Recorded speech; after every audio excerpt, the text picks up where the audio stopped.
Steve here, NorCal.Exploring. Another item I want to talk to you today about is your good old 550 cord.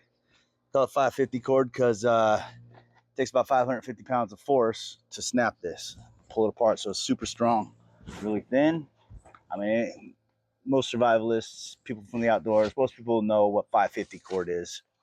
And there's about 1,000,000 videos out there showing you all the hundreds of uses you can use with this stuff. I mean, it's got classic nylon braided sheath on the outside, followed by 1, 2, 3, 4, 5, 6, 7 little strings on the inside. And even these little strings have their own uses. I mean, you can use them for fishing, use them for stitching up a wound, all kinds of crazy stuff, whatever you need to. Again, there's millions of videos out there telling you all about all the different uses of 550 cord.